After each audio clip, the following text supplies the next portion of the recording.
ఈ లోకంలో అదృష్టం అనేది చాలా రూపాల్లో ఉంటే నాకు మాత్రమే ఆమె రూపంలో ఎందుకు రావాలి?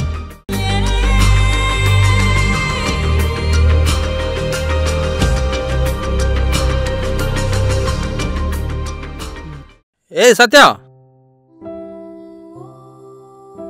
నువ్వు వస్తావని నాకు తెలుసురా. దా మాట్లాడుకుందాం.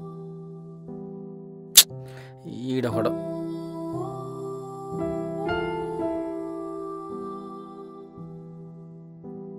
ఏంట్రా ఇక్కడున్నావు?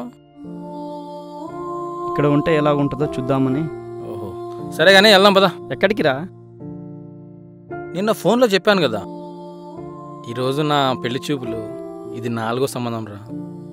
ఆల్రెడీ ఇది అరేంజ్ మ్యారేజే. బాగా తెలిసిన అమ్మాయిరా.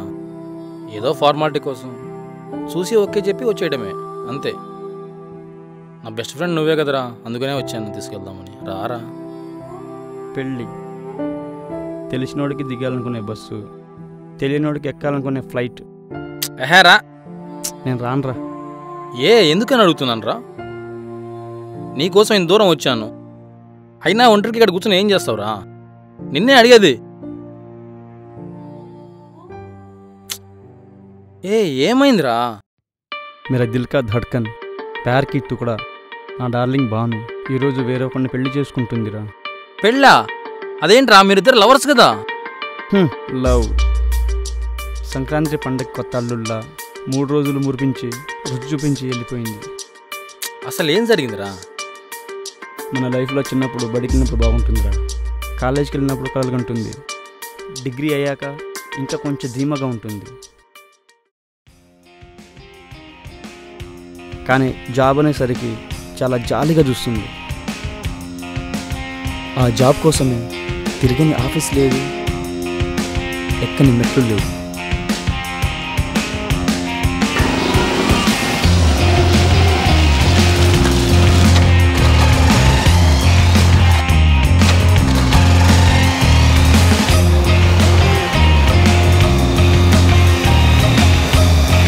కానీ ఒకరోజు, ఎక్స్క్యూజ్ మీ, నా పేరు భాను. యాడ్ ఏజెన్సీలో అసిస్టెంట్ మేనేజర్గా పనిచేస్తున్నాను. 6 months నుంచి మిమ్మల్ని ఫాలో అవుతున్నాను. అది చెప్పాలంటే నాకు ధైర్యం సరిపోలేదు, అందుకే ఇప్పుడు చెప్తున్నాను. I love you. ప్లీజ్ కాదని మాత్రం చెప్పకండి. Cut cut cut. సూపర్ అమ్మా, ఎక్సలెంట్. సారీ యాక్చువల్లీ ఇది ఒక టీవీ ప్రోగ్రామ్. యాక్చువల్లీ ఒక ముక్కు మొహం తెలియని అమ్మాయికి ఒక అబ్బాయి ప్రపోజ్ చేస్తే తిడుతుంది లేదా కొడుతుంది. అలాగే ఒక ముక్కు మొహం తెలియని అబ్బాయికి ఒక అమ్మాయి ప్రపోజ్ చేస్తే తన రియాక్షన్ ఎలా ఉంటుందనేది మా programme.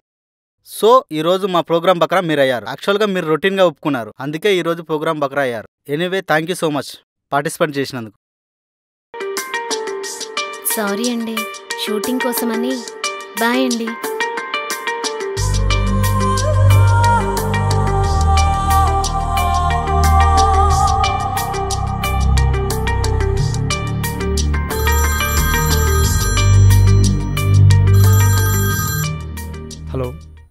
Hello, is this Satya? Yes sir. Morning ఇంటర్వ్యూకి వచ్చావు కదమ్మా, మీరు సెలెక్ట్ అయ్యారు. ఒకసారి ఆఫీస్కి వచ్చి కలవండి. Yeah sir. Okay sir. ఓకేనమ్మా.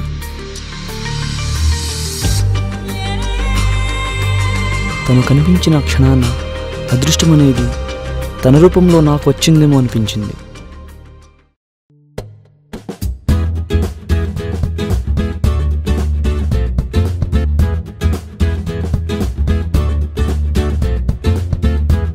మంచి జాబ్, కొత్త లైఫ్, ఇదంతా తన వల్లనే.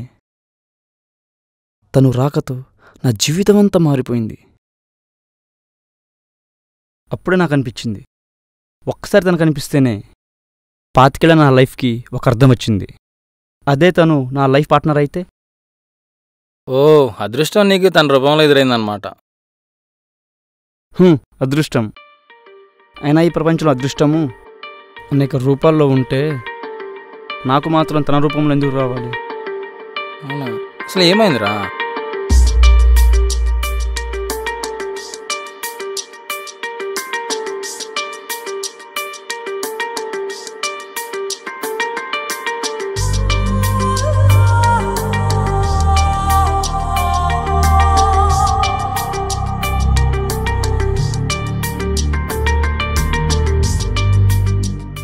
నా కోసమే వచ్చిన అదృష్ట దేవతల్లా అనిపించింది ఆ క్షణం.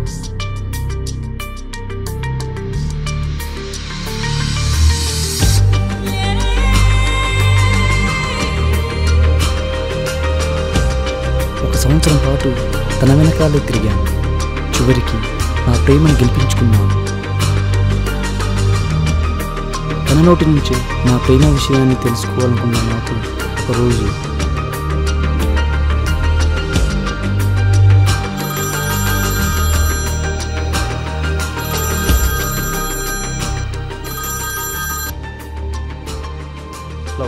హలో సత్యం, ఎక్కడున్నావు? ఆఫీస్లో ఉన్నా.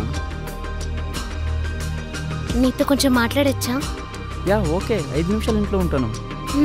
సరే.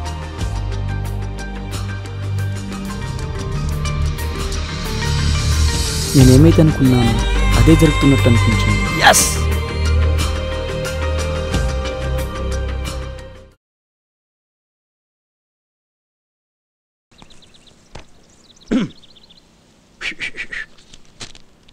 Hi Madhu. Don't disturb, exams చదువుకుంటున్నాను.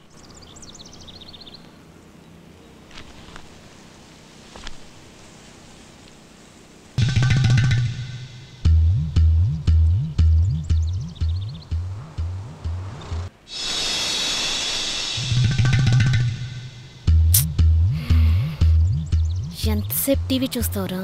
ఏదైనా మాట్లాడచ్చు కదా.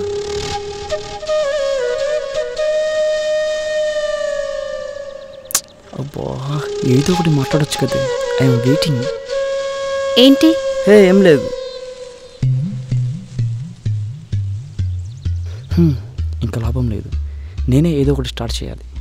భాను, ఆ సీన్ చూడు. పవన్ కళ్యాణ్ నడమే చూశాడు అనుకో, భూమిక మాత్రం అర్థం చేయాలా? మీ అమ్మాయిలంతా ఇంతేనా? అక్కడ భూమిక అనే కాదు, పవన్ కళ్యాణ్ అసలు చూడకూడదు. చూశాడనే కదా అలా రియాక్ట్ అయింది. మీ అబ్బాయిలందరూ ఎందుకిలా ఆలోచిస్తారు? అయితే ఇప్పుడు ఏమంటావు? ఏమనేదేంటి? అంతే కదా. ఏంటంతే?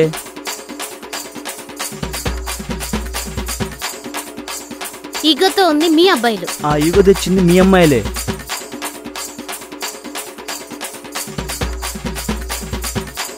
నువ్వు మాట్లాడితే నా గురించి మాట్లాడు, టోటల్ అమ్మాయిల గురించి మాట్లాడకు. నేను చెప్పేది కూడా అదే. నువ్వు మాట్లాడితే నా గురించి మాట్లాడు, టోటల్ అబ్బాయి గురించి మాట్లాడు. మాకు అర్థమైందా? ఏంటి అర్థమయ్యేది?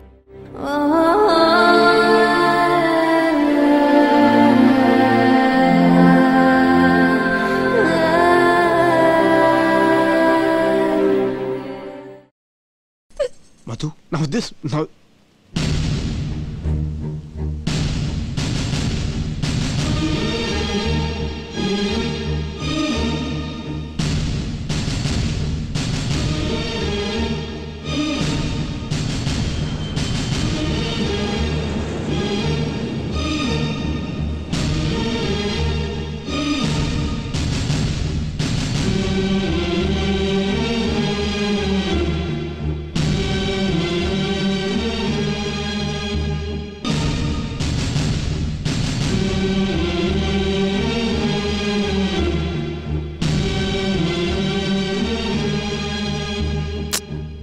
అసలు ఇప్పుడు ఏం జరిగిందో నాకే అర్థం కాలేదు.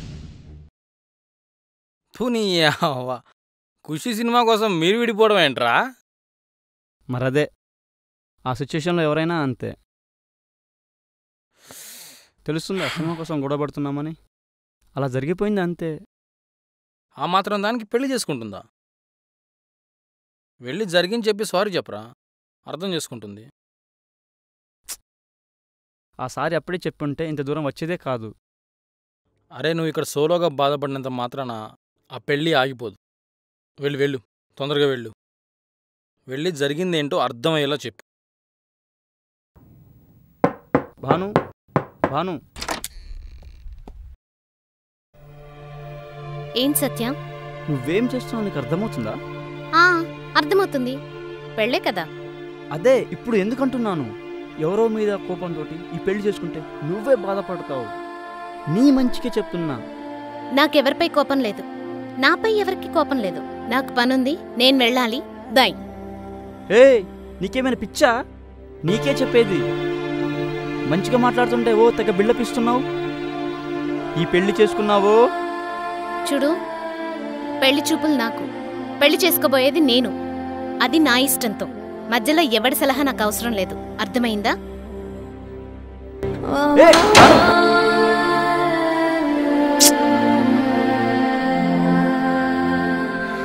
తనకు ఏం చెప్పినా వినే స్థితిలో లేదు అప్పుడు. ఒకవేళ తను నిజంగా నేను లవ్ చేయలేదేమో. లేదురా, తను ఎంతగా నన్ను లవ్ చేస్తుందో నాకు తెలుసు. కాకపోతే ఈగో ప్రాబ్లం, ఒప్పుకోవట్లేదు. మరి నువ్వే సారీ చెప్పొచ్చు కదరా. అది చెప్దామనే మార్నింగ్ వెళ్ళా, కానీ ఇంకేదో చెప్పాల్సి వచ్చింది. అరే మామ ప్లీజ్ రా, మా ప్లీజ్ రా, రే మా ప్లీజ్ రా, నువ్వే హెల్ప్ చేయగలవురా, మా ప్లీజ్ రా. సర్లేరా, వెళ్దాం పదా.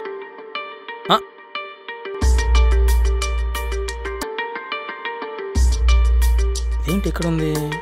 ఒకవేళ నేను రావడం లేట్ అవుతుందని చెప్పేసి తనే వచ్చేసి ఉంటుంది. అరే మామ, తనరా భాను. నాలుగో పెళ్ళి కూడా దొబ్బింది.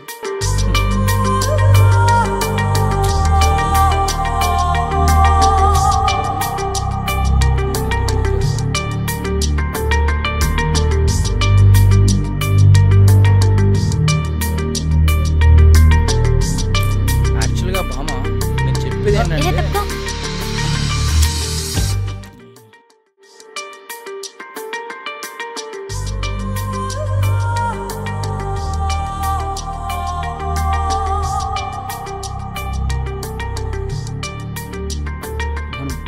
I'm really sorry. నేను చాలా పెద్ద తప్పు చేశాను. పెళ్ళయ్యాక చెప్పకపోయావా? బావుండేది. యాక్చువల్లీ మార్నింగే సారీ చెప్దామని వచ్చాను, కానీ చెప్పలేకపోయా.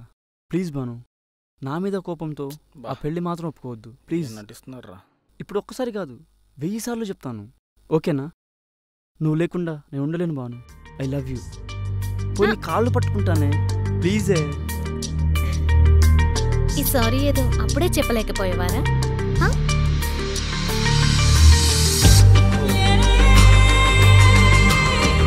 చాలా ఆపండ్రా.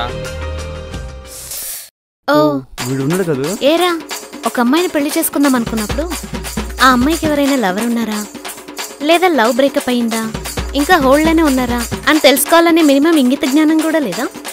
వచ్చి పెళ్లికి రెడీ అయిపోవడమేనా? ఓహో, ఇద్దరు కలిసి ఇప్పుడు నా మీద పడ్డారా? ఇంకా నాకు పని లేదు ఇక్కడ. రే ఏంట్రా? మమ్మల్ని ఎవరు తీసుకెళ్తారా? బైక్ ఉంది కదరా, పక్కన అమ్మాయి ఉందిరా. సరే వచ్చి ఎక్కండ్రా.